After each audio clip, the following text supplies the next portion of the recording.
Saudara-saudara, mari kita membaca kitab suci dari Ibrani pasal ke-4. Kita membaca dari ayat yang ke-4 sampai dengan ayat yang ke-11. Dan saya membaca 3, sesudah itu 4 sampai 11 semua membaca. Sebab kita yang beriman akan masuk ke tempat perhentian, seperti yang ia katakan. Sehingga aku bersumpah dalam murkaku, mereka takkan masuk ke tempat perhentian.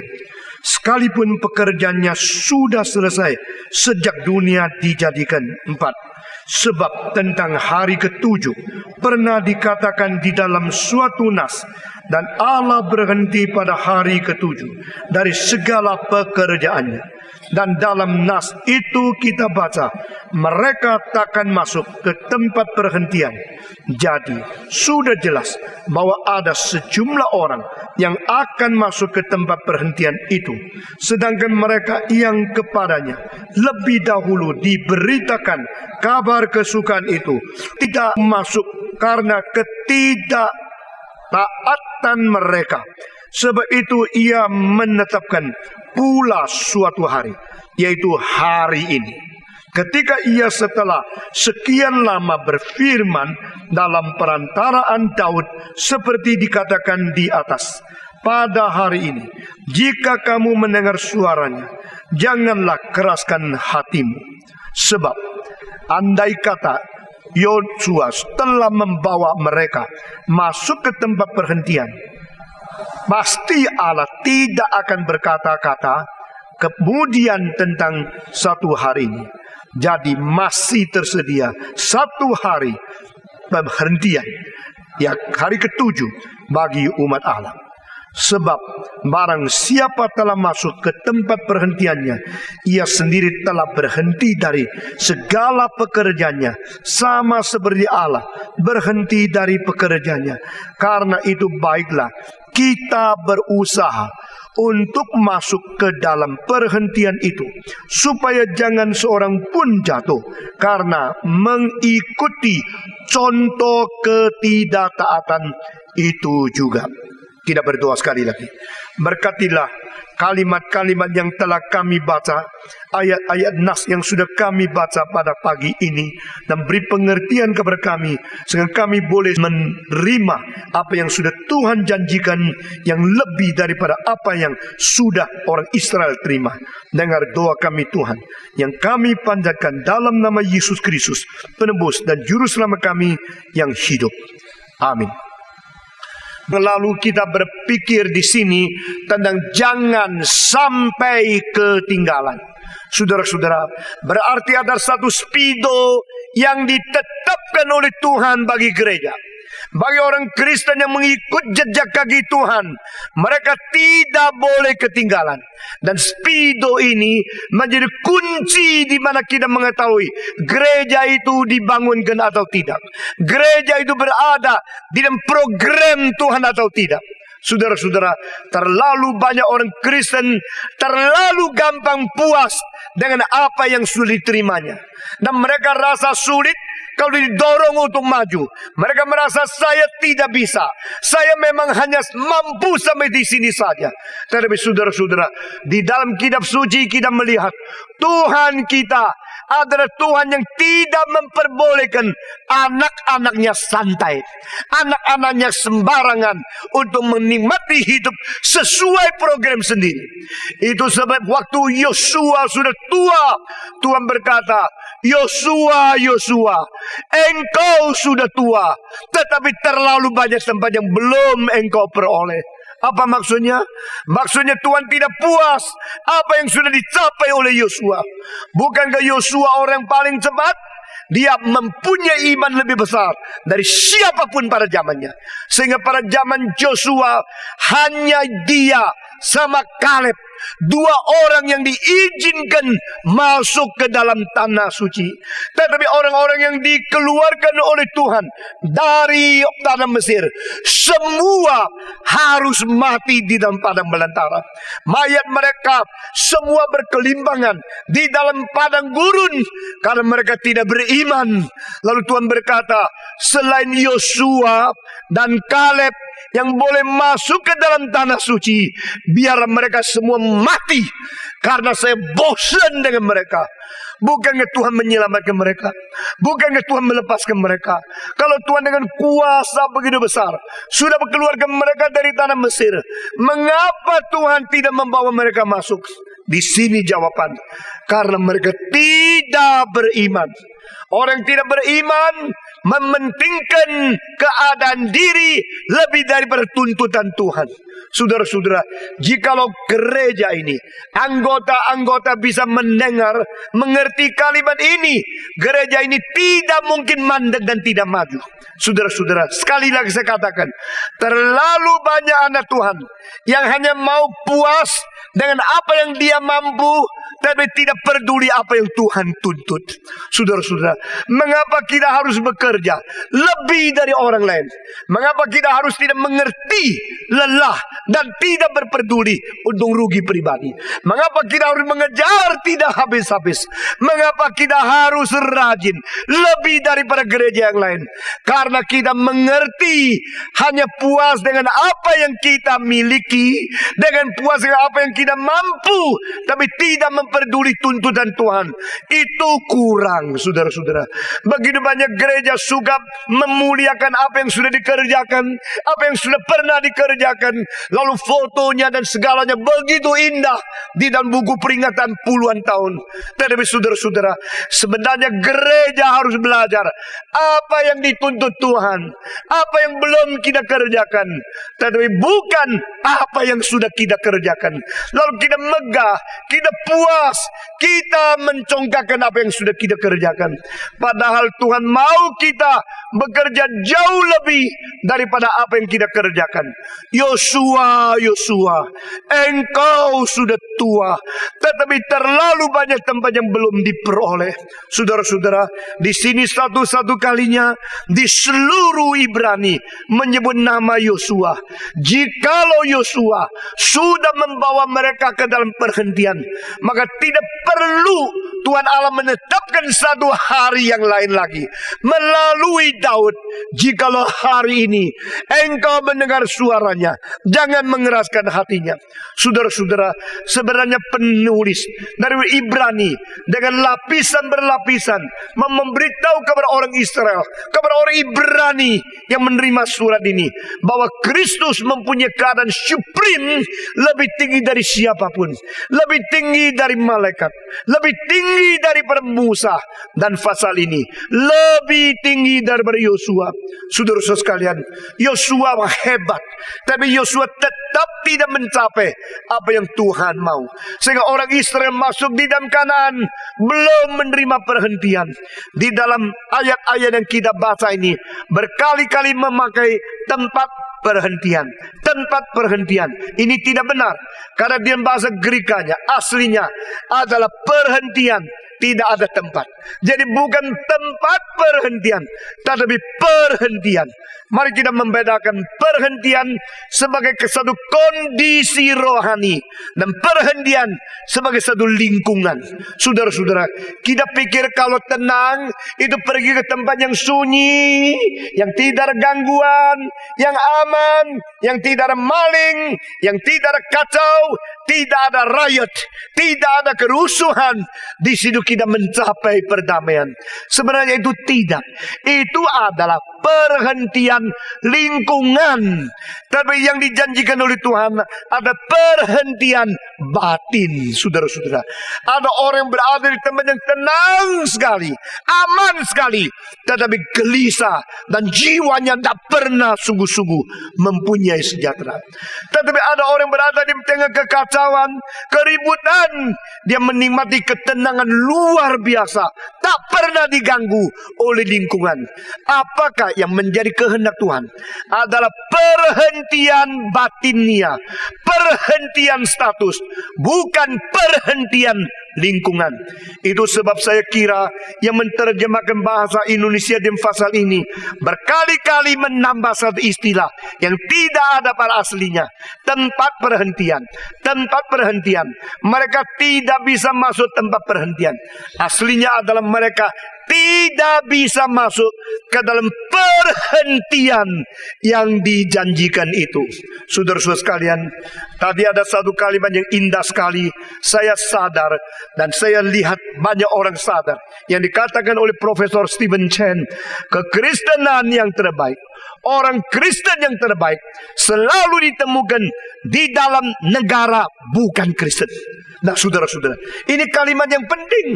Kekristenan yang paling indah, orang Kristen yang terbaik ditemukan selalu di dalam lingkungan yang paling melawan, menganiaya Kristen.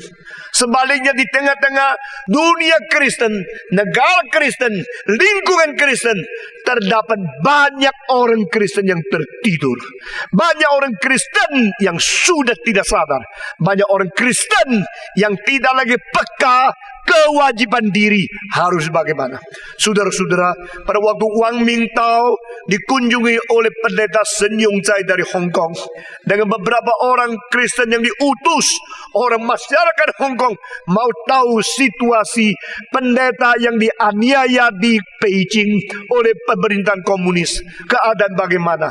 Mereka waktu melihat dia, mendengar keadaan dia, mereka sedih, mereka nangis karena sudah umur kira-kira 80, tidak boleh masuk kakus, hanya bisa buang air di pinggir kali, saudara-saudara. Dan dia harus pegang satu kayu yang malang ini, lalu dia pegang baik-baik. Kalau dia tidak kuat, seluruh badannya akan jatuh di dalam sungai itu. Saudara-saudara, keadaan begitu menyiksa seorang hamba Tuhan yang setia. Wang Mingtao telah menjadi satu patron, menjadi satu model hamba Tuhan yang terbaik di seluruh dunia pada abad ke-20.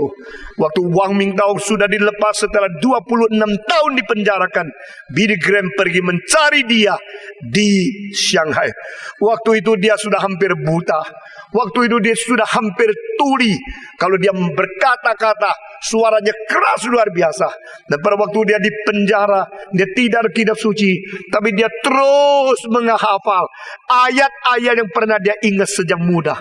Saudara-saudara, pada waktu Sen Yung Chai datang kepada dia, hanya diberikan 2 menit, boleh bertemu dengan dia. Sesudah itu harus pergi. Maka dia tunggu setengah jam. Barulah Wang Mingtao yang sudah umur tua sekali, lemah sekali, dibawa keluar. Waktu bawa keluar bertemu, dihitung waktunya 2 menit. Lalu dia tanya kepada Wang Mingtao, bagaimana keadaan Anda? Apakah engkau betul-betul masih sehat? Dia bilang, jangan khawatir bagi saya. Hati saya tenang luar biasa. Tuhan menyertai saya, dan saya hanya menunggu satu hari boleh bertemu dengan dia. Sekarang saya penuh sukacita, penuh sejahtera. Sudah 1 menit ngomong, cepat, apa yang mau bicarakan? Sudah mau waktunya. Lalu dia tanya, apakah yang boleh saya bawa pesanmu ke Hong Kong? Beritahu kepada orang Kristen yang bebas di situ. Wang Mingtao menjawab, suruh mereka cinta Tuhan baik-baik. Selama masih bebas, kabarkan Injil dengan rajin, hidup suci, dan tunggu Yesus datang. Persis 2 menit, lalu pintu ditutup. Pendeta ini dibawa kembali. Yang di luar ini menangis. Catat ayat dan kalimat-kalimat yang dikatakan oleh Wang Mingtao pulang ke Hong Kong. Waktu Nyonya Pendeta Sen Yung Chai yang sudah tua juga, dia sudah umur 70 lebih, dia bicara cerita ini sama saya. Hati saya sangat terharu. Dan saya sadar yang disebut perhentian yang dialami oleh orang-orang yang agung adalah perhentian mati dia, perhentian spiritual, perhentian yang sungguh-sungguh menyadari Tuhan hadir, yang tidak peduli keadaan lingkungan bagaimana. Saudara-saudara, mungkin engkau dalam kemiskinan, mungkin engkau dalam kekacauan, mungkin engkau dalam keadaan kegelisahan, mungkin engkau di dalam pengancaman, mungkin engkau dianiaya, mungkin engkau rasa diri putus asa karena seluruh lingkungan begitu tidak meyakinkan dan begitu tidak memberikan jaminan bagi hidupmu. Tetapi saudara-saudara, if you fail to look around, please look upward. Satu kalimat yang saya baca dan pengaruh seumur hidup bagi saya. Kalau engkau melihat sekitar engkau sangat kecewa, jangan lupa putar arah kepalamu, lihat ke atas. Engkau melihat Tuhan tetap senyum, Tuhan tetap memberikan sesuatu penghiburan, kekuatan kepada kita. Itu namanya perhentian yang dijanjikan oleh Tuhan. Puji Tuhan, orang Israel karena tidak beriman, mereka tidak bisa masuk ke dalam perhentian yang dijanjikan oleh Tuhan. Dan mereka selalu menggabungkan perhentian lingkungan, itu yang mereka perlu. Tapi Tuhan mengatakan bukan, perhentianku sendiri akan kuberikan kepadamu, yaitu perhentian batinia, perhentian akibat penyertaan Tuhan, perhentian menikmati akan segala sesuatu yang dijanjikan oleh Tuhan berdasarkan kesetiaan Dia yang tidak berubah. Saudara-saudara, itu sebab di sini dikatakan kepada kita, jikalau Yosua sudah mampu membawa Israel masuk ke dalam perhentian itu, Allah tidak perlu menetapkan satu hari lagi.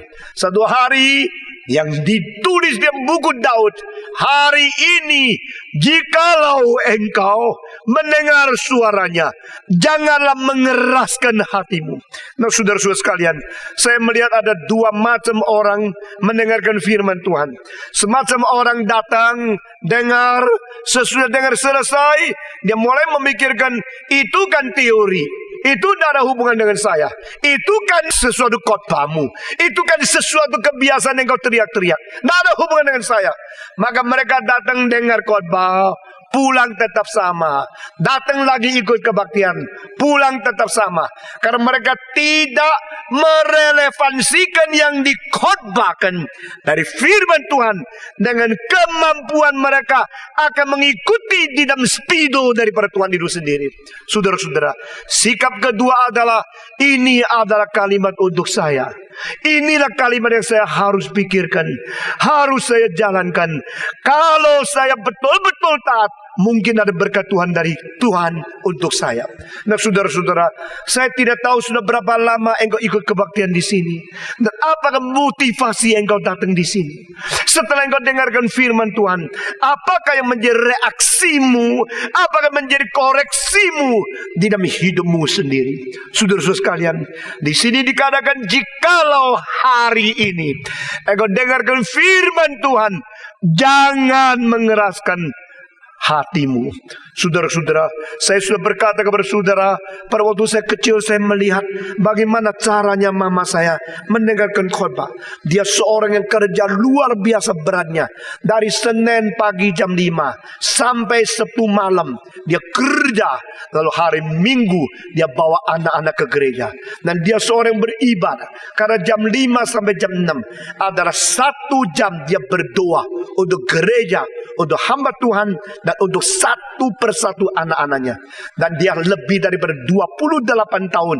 Setiap Sabtu dia puasa. Hari Minggu pagi puasa lagi untuk mendoakan hamba Tuhan. Maka saya sangat tertarik kalau bisa melihat mama saya dengar khotbah, bagaimana reaksi dia. Dan setiap kali saya lihat muka dia, saya langsung terpersona, langsung tergerak. Karena dia dengan sangat teliti memperhatikan firman Tuhan. Waktu kecil kita nakal, sampai pulang di rumah, terus kita ngomong, khotbahnya tadi tidak enak. Lalu kakak saya bilang, iya memang bosankan begitu. Waktu kita lagi kritik-kritik khotbah itu, mama saya selalu melihat dengan mata yang penuh dengan cinta kasih dan sedih, dan mengatakan, jangan menghujat hamba Tuhan. Kalimat itu sering keluar dari mulut dia, jangan menghujat hamba Tuhan. Kenapa Anda boleh kritik? Bagaimanapun terimalah kalimat-kalimat yang baik dari pendeta-pendeta yang mengajar. Lalu engkau sendiri akan mendapatkan berkat. Nah, saudara-saudara, di situ kita belajar satu hal seperti apa yang dikatakan oleh Yesus. Tuhan berkata, jikalau orang Farisi yang dia punya kelakuan perbuatan yang tidak baik sekalipun, waktu orang Farisi duduk di atas tempat yang tinggi, memberikan pelajaran Taurat kepada engkau, dengarlah dia, tapi tidak usah ikut teladannya. Nah, saudara-saudara, firman Tuhan yang diberitakan kepada kita, menuntut kita untuk menerima, menuntut kita untuk aus, menuntut kita untuk mendengar tanpa mengeraskan hati. Nah, saudara-saudara, jikalau kita tidak mengeraskan hati kita, kita akan mendapatkan sesuatu yang dijanjikan oleh Tuhan. Dan di sini perhentian itu diberikan kepada siapa? Nah, saudara-saudara, saya kira ada satu ayat yang penting di dalam ke-11 memberitahu kepada kita yang sangat paradoks sekali. Saudara-saudara, jika di ayat-ayat sebelumnya kita minta perhentian. Tetapi di sini justru diberikan, dipaparkan satu prinsip paradoks, yaitu siapa bisa mendapatkan perhentian, yaitu mereka yang berusaha keras untuk masuk perhentian. Mari kita membaca bersama-sama ayat yang ke-11. Di sini dikatakan, karena itu baiklah kita berusaha untuk masuk ke dalam perhentian itu, supaya jangan seorang pun jatuh karena mengikuti contoh ketidaktaatan itu. Nah, saudara-saudara sekalian, di sini kita melihat akan dua hal. Pertama-tama, berusaha, atau dalam terjemahan lain, berusaha dengan keras, berusaha dengan sekeras kekuatanmu mungkin untuk masuk ke dalam perhentian. Nah, saudara-saudara, masuk perhentian itu mau lega, masuk perhentian itu mau santai. Tetapi untuk masuk ke dalam perhentian itu harus tidak lega, harus tidak santai. Bukankah ini sesuatu yang sangat-sangat paradoks? Saudara-saudara sekalian, beberapa malam yang terakhir ini saya tidurnya enak luar biasa. Meskipun setiap hari hanya 5 jam tidur, tetapi karena apa? Enak luar biasa. Karena capek luar biasa. Saudara-saudara, konsultasi itu akhirnya dirobak programnya, sehingga dari pagi jam 7 sampai malam jam setengah 11 itu 7 session terus menerus di ballroom daripada Legend Hotel di Kuala Lumpur. Saudara-saudara, di luar dugaan, karena mereka yang ikut ini tidak bisa ikut grup yang lain, yang ikut grup yang lain tidak bisa grup ini, sehingga akhirnya kita memindahkan semua grup dijajar, sehingga siapapun boleh ikut semua grup. Tetapi yang tidak kuat, yang boleh tidur sore, yang lebih tidak kuat lagi boleh tidur pagi ikut sore, atau tidur sore ikut pagi. Buktinya tidak ada satu mau tidur. Saudara-saudara, dari pagi sampai sore, dari pagi sampai malam, semua session diikuti. Dan saya sebagai pemimpin, dari session pertama sampai session terakhir, saya bukan saja pimpin, saya memberikan reaksi, saya berkhotbah. Sehingga capeknya itu sudah bukan capek cap kau jicap jigo sacap go, saudara-saudara. Sampai sudah jam 11 masih rapat lagi, rapat sampai jam setengah 2 saya tidur, jam setengah 7, jam 7 bangun. Wah, itu enaknya tidur. Saudara mau coba enak seperti itu? Capek dulu seperti itu, saudara-saudara. Jadi Tuhan memberikan dalil keadilan bagi orang yang santai-santai pada siang, malam tidur ndak santai. Semua 1, 2, 3. Bagi orang yang santai-santai siang, malam tidur ndak santai. Bagi mereka yang siangnya bekerja berat sekali, malam tidurnya nyenyak luar biasa. Barang siapa yang bilang, aduh saya kemarin ndak bisa tidur, doakan saya akan doakan supaya besoknya engkau kerja keras. Saudara, Tuhan saya tidak bisa tidur enak. Tuhan bilang, ya siangnya sudah terlalu enak sih, jadi malam tidak bisa tidur enak. Nah, semua yang menjadi ibu mempunyai pengalaman, yaitu sayang sekali bayi pertama. Bayi pertama itu, satu berlian terbesar dalam hidupnya dia. Pertama kali menjadi mama, digendong, disayang, siang terus ditidurin, malamnya cilaka. Siang kamu tidurkan dia, malamnya dia bangunkan kamu. Coba betul nggak? Lalu dia bangunkan kamu, engkau bilang cilaka. Kenapa? Mau pukul dia terlalu kecil, nggak bisa dipukul. Mau beritahu dia jangan begini ya, mama mau tidur, mau kerja. Dia nggak ngerti bahasa Indonesia. Bagaimana? Mau argu sama dia, dia tidak bisa rasio, tidak bisa dirasionalkan. Akhirnya bohong. Apapun daya tidak ada, ya terus diganggu sama dia saja. Maka kita akhirnya sudah mempunyai anak kedua, mempunyai pengertian lebih baik. Siang kalau tidur dibangunin ya. Bayi tidur dibangunin lagi, bangunin lagi. Sudah bangun sama dia sampai nangis. Malamnya kamu silent night, aku silent night. Jadi kamu tidur enak, aku tidur enak. Barang siapa mau perhentian yang sejati, maka di sini diberikan satu paradoks, yaitu berusaha keras untuk masuk ke dalam perhentian itu. Ini adalah satu tanda iman. Orang yang beriman adalah orang yang bekerja. Orang yang beriman adalah orang yang berusaha. Orang yang beriman adalah orang yang rajin. Orang yang beriman bukanlah orang yang melarikan diri dari kewajiban. Saudara-saudara, gereja ini mempunyai banyak prinsip yang berbeda dengan gereja yang lain. Cara kerja, cara menjadi majelis, cara menjadi pendeta berbeda sekali.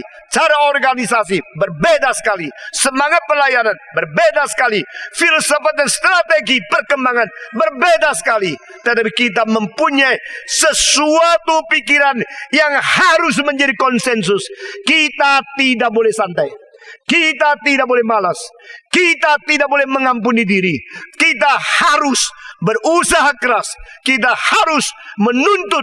Kita harus beriman untuk mencapai sejahtera dan mencapai perhentian yang diberikan oleh Tuhan. Saya masih ingat Andrew G yang dari Shanghai sampai Guangzhou, pindah lagi kereta api ke Hong Kong, 4 hari 4 malam baru sampai. Waktu itu tidak ada uang untuk naik pesawat. Waktu itu kereta api itu masih pelan sekali, masih pakai stain cool.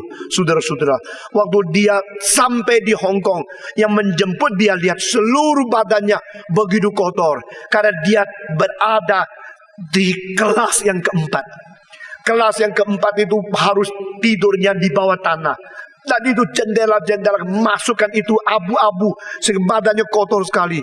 Mereka melihat seorang hamba Tuhan yang begitu terkenal tetapi begitu susah, harus naik kereta api 4 malam 4 hari dari Shanghai sampai Hong Kong untuk memimpin kebaktian. Mereka tanya dia, kenapa sih begitu kotor? Engkau naik kelas berapa? Dia menjawab, saya naik kelas 4. Mengapa naik kelas 4?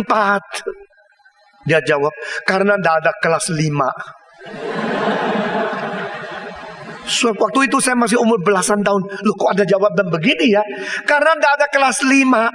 Kenapa mesti kelas 5? Pada waktu di Tiongkok ada 2 hamba Tuhan. Satu Dr. Lelang Wong, satu lagi Dr. Andrew G. Lelang Wong naik kapal terbang harus kelas 1. Kemana saja kapal terbang kelas 1. Andrew G kemana saja kelas B, kelas yang paling murah. Lalu orang tanya Lelang Wong, kenapa engkau mesti kelas 1?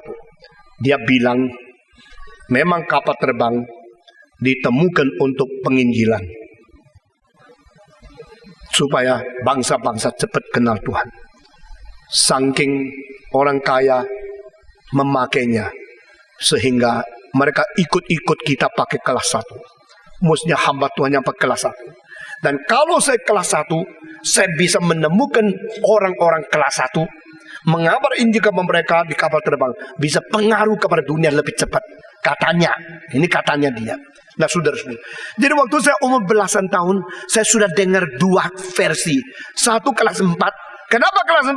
Karena tidak ada kelas 5. Kenapa kelas 1? Karena saya adalah seorang hamba Tuhan yang mempengaruhi dunia. Lalu saya pikir yang mana yang betul ini. Sesudah saya pikir lama, saya tidak berani sebagai anak muda. Saya tidak berani mengvonis siapa betul siapa salah. Karena mereka hamba Tuhan, mereka yang bertanggung jawab kepada Tuhan dong, bukan saya. Kalau motivasinya jujur betul-betul supaya Injil bisa kabarkan lebih cepat, silakan. Kalau mereka bisa membayar dan gereja mau menunjang, terus terang. Tapi saya ambil keputusan. Bagaimana kan saya? Kalau Stephen Tong sudah menjadi hamba Tuhan, saya mesti kelas 4 atau kelas 1. Atau kelas 3 atau 2,5 begitu. Di tengah-tengah saja. Akhirnya saya memilih mengikuti jejak kaki Andrew G. Sampai sekarang saya selalu tanya, mungkin tidak belikan tiket yang lebih murah. Mungkin tidak pindah pesawat yang lebih murah. Mungkin tidak. Mungkin tidak. Saudara-saudara sekalian, Andrew G mengatakan karena tidak ada kelas 5, maka saya terpaksa pakai kelas 4. Saudara-saudara sekalian, seorang hamba Tuhan yang begitu rela berkorban, yang begitu menjadi contoh. Waktu dia khotbah sudah tua, terakhir saya lihat dia loncat daripada mimbar ke bawah untuk menjadi satu contoh. Itu umur 79. Kali terakhir saya masih lihat sendiri dia berkhotbah dan dia dramatis memberikan satu contoh, dia loncat dari mimbar. Wah, saya kaget luar biasa. 79 loncat. Kalau patah kakinya bagaimana? Kalau patah tangannya bagaimana? Tapi dia langsung stabil, lalu naik lagi khotbah lagi. Saudara-saudara, orang tanya dia, Dr. Andrew G, sekarang umurnya berapa? Dia bilang, saya baru umur 79. Dia ngomong itu kalimat di Los Angeles. Saya berada di pinggirnya. Dan mereka mengatakan, engkau terus begitu capek. Terus begitu capek. Kapan ngasuhnya? Dia mengatakan, ngasuh saya di situ. Akan ngasuh dengan nyenyak sekali di situ. Tapi di sini kerja keras. Karena waktu saya tidak banyak. Nah, ini semua mengakibatkan kita memikirkan ayat ini. Mari kita berusaha untuk masuk ke dalam perhentian itu. Mari kita merebut. Mari kita bekerja. Mari kita bertanggung jawab. Mari kita berusaha keras untuk mencapai peristirahatan yang dijanjikan Tuhan kepada kita. Saudara-saudara, saya percaya ada dua macam orang Kristen. Semacam orang Kristen dengan firman Tuhan, mereka rasa ya boleh juga lah. Khotbahnya lucu sih. Firman Tuhan ini ya boleh juga menambah pengetahuan saya. Orang semacam demikian makin dengar, makin munafik, makin tambah pengetahuan, makin jauh dari Tuhan. Makin menjadi orang Kristen, makin tidak perbedaan dengan orang bukan Kristen. Makin punya pengetahuan Alkitab, makin dingin rohaninya. Saudara-saudara, macam kedua, dengar dari firman Tuhan. Satu kalimat, diterima satu kalimat. Satu bagian, diterima satu bagian. Satu janji, diterima satu janji. Seperti spon, berada di mana? Dekat air, langsung menghisap air. Saudara-saudara, spon yang mempunyai lubang begitu banyak di dalamnya, dia bersedia pada saat apapun, pada kesempatan apapun, dimanapun ada air, langsung otomatis dia terima. Biar kita menjadi orang Kristen semacam demikian. Jikalau hari ini engkau mendengarkan firman Tuhan, jangan engkau mengeraskan hatimu. Jikalau hari ini engkau mendengar firman Tuhan, berilah iman untuk mengharmoniskan apa yang didengar. Ini adalah apa yang kita terima daripada apa yang dikatakan oleh buku Ibrani. Saudara-saudara, jikalau hari ini engkau telah mendengar firman Tuhan, jangan mengeraskan hatimu. Karena hati keras tak mungkin menerima lagi. Hati keras, engkau tidak mungkin lagi berubah. Kalau hati sudah keras, engkau tidak bisa dibentuk lagi. Saudara-saudara sekalian, ini adalah hal yang pertama kita baca dengan penting. Jangan mengeraskan hatimu. Kita harus mengikuti spido yang ditetapkan oleh Tuhan.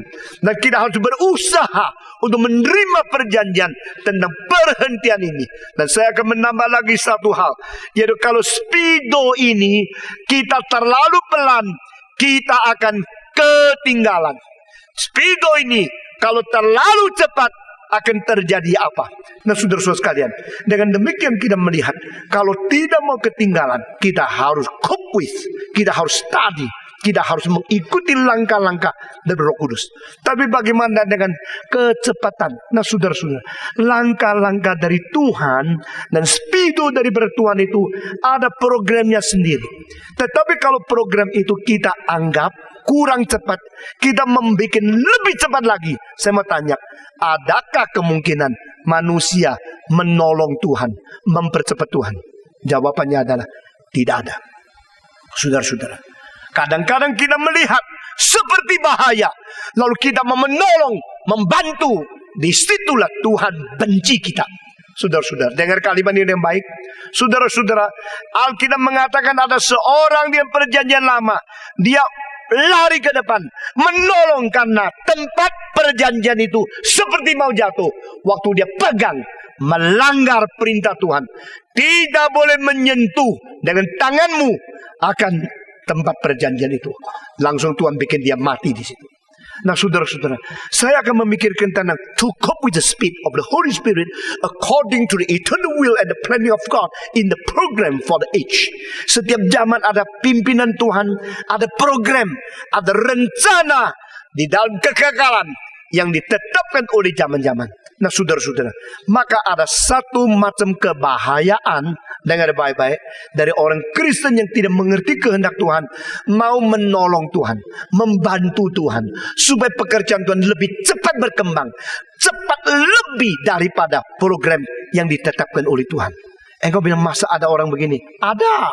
Karena mereka salah mengerti berapa ayat, lalu mereka menganggap itu menjadi kunci pelayanan mereka. Di situ bahaya muncul. Nah, saudara-saudara, misalnya ada 2 kali Alkitab mengatakan Allah tidak mau satu orang binasa.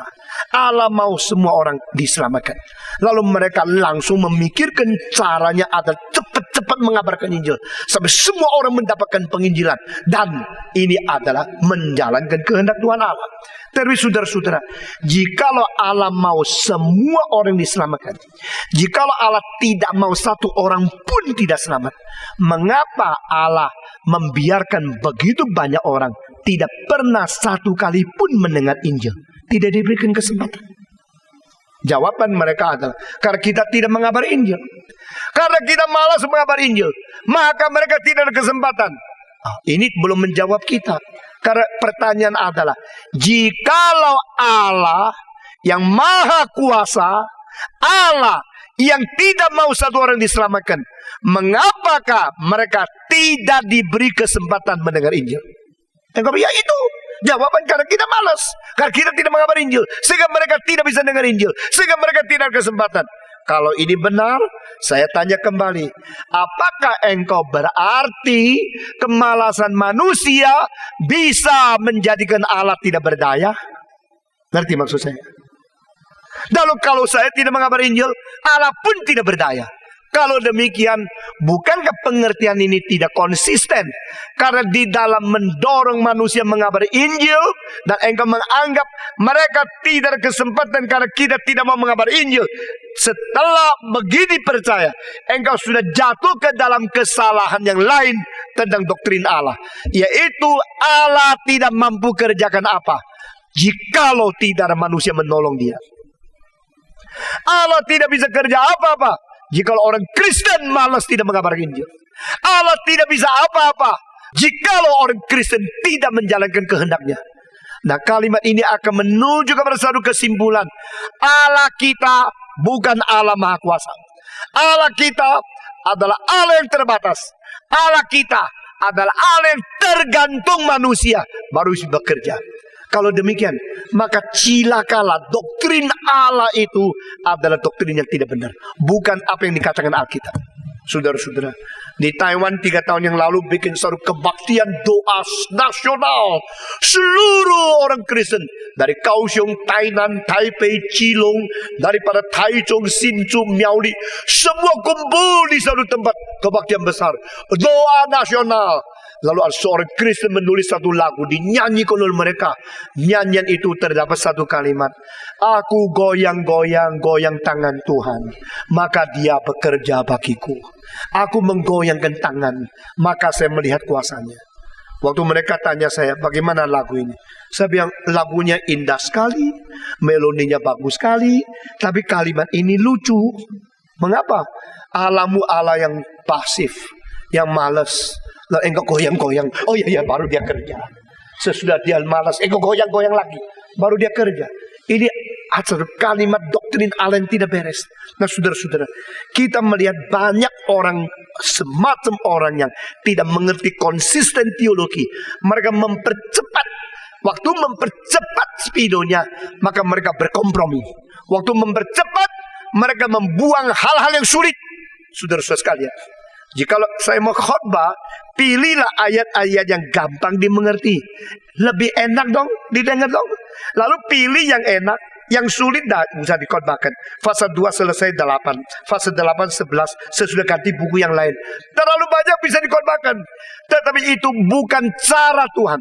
Kalau Tuhan telah memberikan kitab suci yang begitu lengkap dan begitu mendetail, berarti semua yang diceritakan, semua yang diwahyukan, semua yang ditulis kepada kita, ada berita di dalamnya harus kita dengar. Tetapi jika hanya mencuplikan yang enak-enak saja, itu adalah selektif yang sesuai dengan kemauan sendiri. Saudara-saudara sekalian, saya bertemu dengan seorang di Surabaya, seorang insinyur. Di dalam sekolah teologi dicari saya, bagaimana caranya paling cepat di dalam beberapa minggu saja mengerti semua Alkitab dan semua kehendak Allah. Saya mengatakan, saya tidak ngerti. Kalau saya tahu pun, saya tidak mau kasih tahu sama kamu. Karena motivasimu adalah motivasi yang malas. Engkau lihat orang lain sekolah teologi bertahun-tahun, tapi engkau cuma mau kalau bisa di dalam 2 minggu mengerti seluruh kehendak Allah, seluruh kitab suci. Bisakah kenalkan saya buku yang paling singkat tapi paling lengkap? Saya bilang tidak ada. Jadi dari mana? Cara terbaik yaitu baca kitab dari muka sampai akhir, dari muka sampai akhir. Dari di situ baik-baik merenungkan firman Tuhan. Itu terlalu lama dong.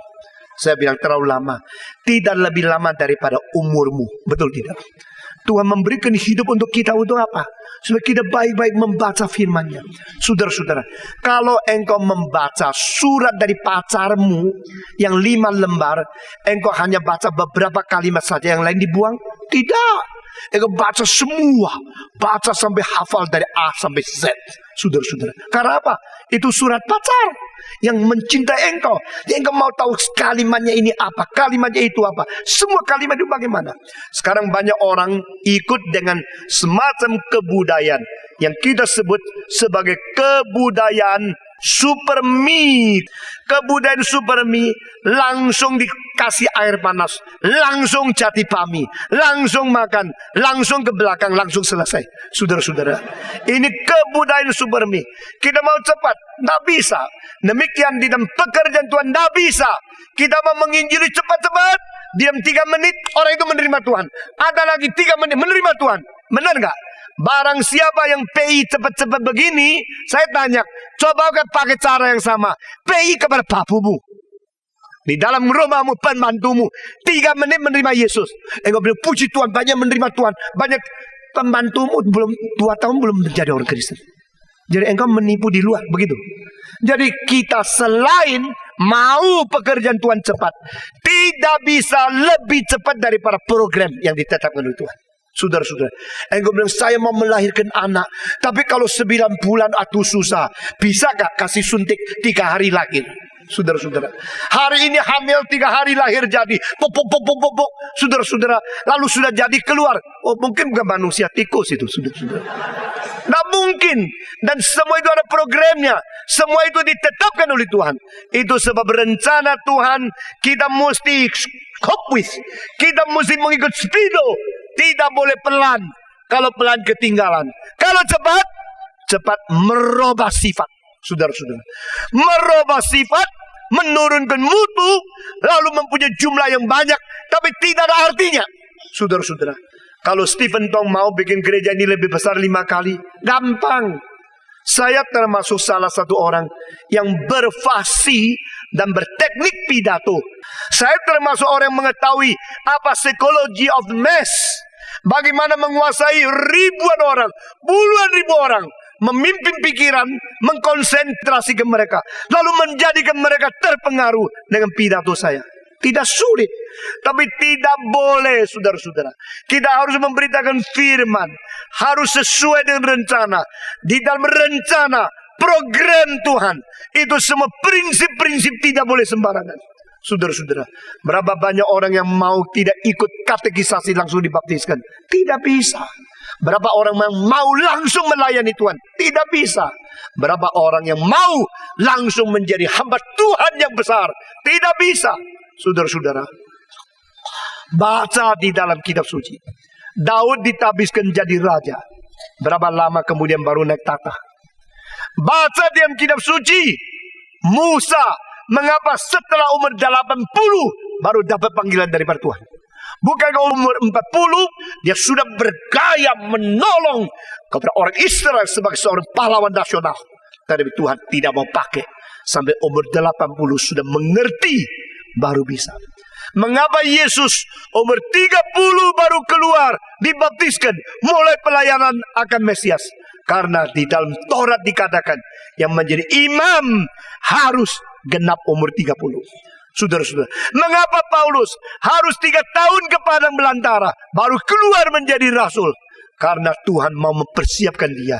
Tidak ada exam, tidak jalan pintas. Kita kalau mau betul-betul dipanggil Tuhan, gereja kalau mau kuat, perlu sesuatu penggotokan yang cukup, perlu satu ujian yang cukup.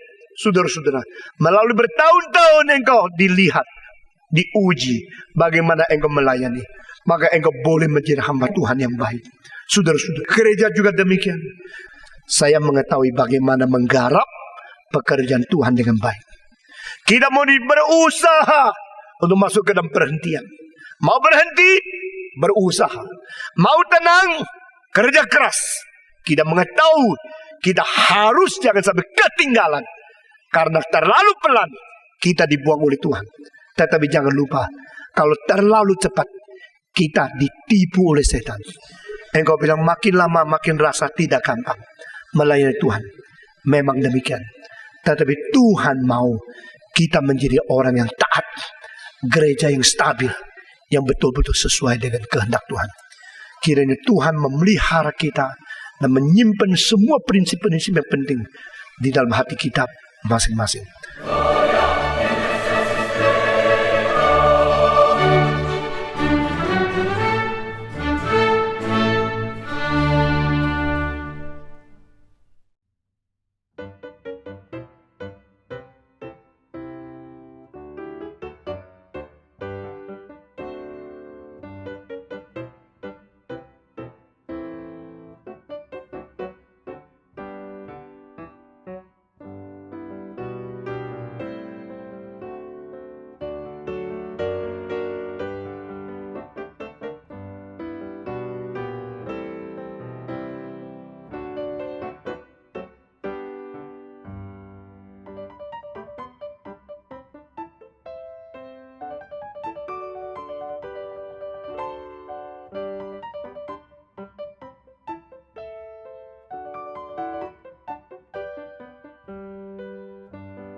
Tuhan.